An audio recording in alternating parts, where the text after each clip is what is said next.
Assalamualaikum warahmatullahi wabarakatuh. Perkenalkan, saya Qurratun Aini dari kelas QT 6A. Pada kesempatan kali ini, saya akan mempresentasikan sebuah materi dengan judul penafsiran ayat-ayat judi dalam Al-Quran.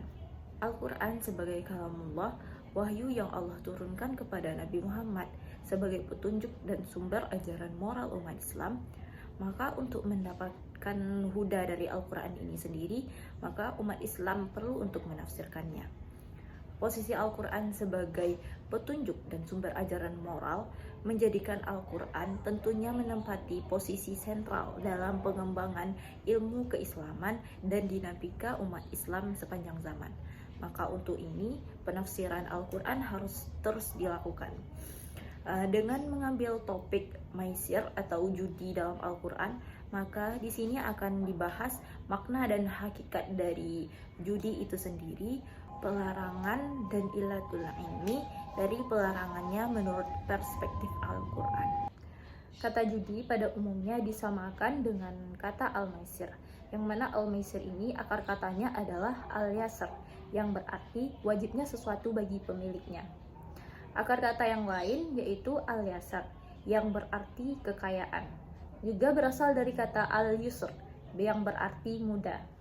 Dalam Al-Quran terdapat istilah lain yang digunakan untuk istilah perjudian, yaitu kata azlam, yang berarti praktek perjudian. Senada dengan makna di atas, maisir adalah bentuk permainan yang menempatkan salah satu pihak harus menanggung beban pihak yang lain akibat permainan tersebut. Adapun secara terminologi, judi adalah segala bentuk permainan dengan menggunakan pertaruhan, baik pertaruhan itu uang, barang, atau yang lain-lain. Dalam Al-Quran ada beberapa ayat yang membahas tentang judi ini sendiri, yaitu yang pertama Al-Quran surah Al-Baqarah ayat 219, yang mana bunyinya A'udzu billahi minasyaitonir rajim. Bismillahirrahmanirrahim. Yas'alunaka 'anil khamri wal maisir qul fihima ithmun kabirun wa manafi'u lin-nas wa ithmuhuma akbaru min naf'ihima wa yas'alunaka madza yunfiqun qulil 'afwa kadzalika yubayyinullahu lakumul ayati la'allakum tatafakkarun. Artinya, mereka menanyakan kepadamu Muhammad tentang khamar dan judi. Katakanlah, pada keduanya terdapat dosa besar dan beberapa manfaat bagi manusia, tetapi dosanya lebih besar daripada manfaatnya. Dan mereka menanyakan kepadamu tentang apa yang harus mereka infakkan. Katakanlah, kelebihan dari apa yang diperlukan.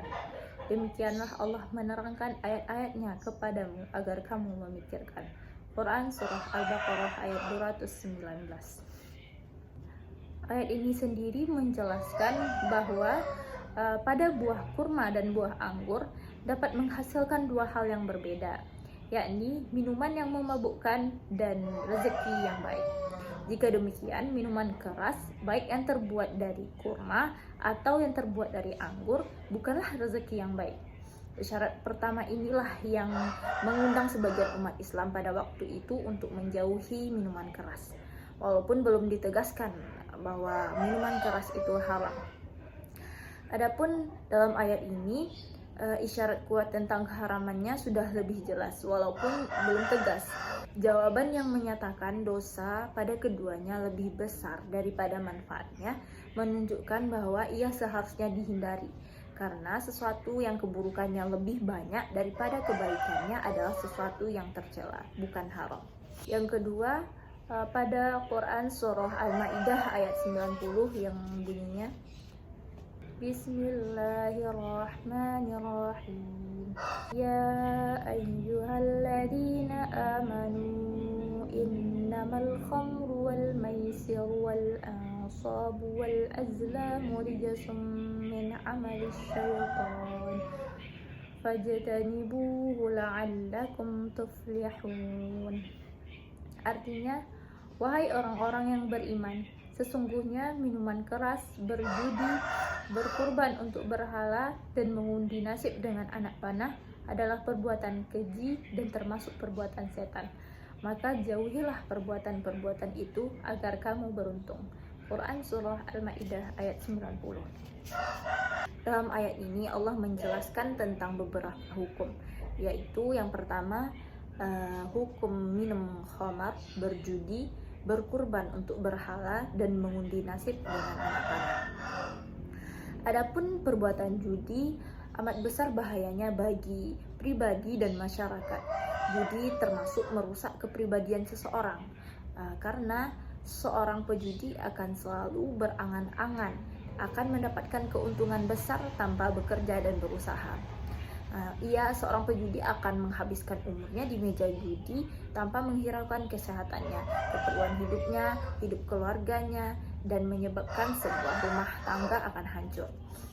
Judi akan menimbulkan permusuhan antara pejudi satu dengan pejudi lainnya. Permusuhan ini akan berlanjut dalam pergaulan sehingga merusak masyarakat.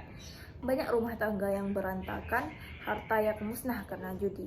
Tidak ada orang yang kaya semata-mata karena berjudi. Pada akhir ayat ini, Allah memerintahkan kepada orang-orang yang beriman agar menjauhi khamar, berjudi, berkurban untuk berhala, dan mengundi nasib dengan anak panah. Dan diharapkan dengan menjauhi perbuatan-perbuatan tersebut, maka mereka akan menjadi orang-orang yang sukses dan beruntung dunia akhirat. Selanjutnya Quran Surah Al-Ma'idah ayat 91 yang bunyinya, Innama yuridu syaitanu an yuqi'a bainakumul adawata wal baghdha'a fil khamri wal maisir wa yasuddakum an dzikrillahi wa 'anis salati fahal antum muntahun.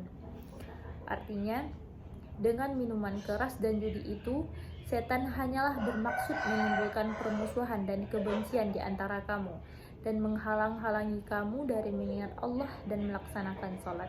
Maka tidakkah kamu berhenti? Quran Surah Al-Ma'idah ayat 91. Dari Quran Surah Al-Ma'idah ayat 91 ini kita dapat pahami bahwa khamar dan judi itu mengakibatkan banyak keburukan dan kemaksiatan. Keduanya adalah rijisun, yaitu sesuatu yang kotor dan buruk. Banyak sisi keburukannya pada jasmani dan rohani manusia, akal dan pikiran. Ayat ini menjelaskan alasan dilarangnya khamar dan judi dengan sangat jelas, karena tidak sedikit dari orang-orang yang masih mempraktekkan khamar dan judi. Apalagi ayat-ayat Al-Quran yang sebelumnya terkesan memperbolehkan khamar beberapa saat sebelum sholat, dan bahwa ada sisi positif dari khamar dan perjudian sebagaimana diisyaratkan dalam Quran Surah Al-Baqarah ayat 219 tadi. Ayat ini dimaksudkan untuk menghilangkan kesan kebolehan tersebut.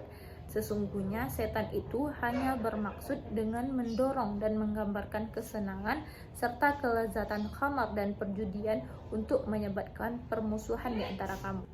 Adapun yang dimaksud dengan menghalangi kamu dari mengingat Allah, di samping berarti melupakan zikir dengan hati dan lidah, juga dapat berarti melupakan zikir atau peringatan yang disampaikan oleh Allah berupa Al-Quran dan Sunnah, atau melepaskan diri dari zikir dari sisi rububiyah atau pemeliharaan Allah kepada manusia.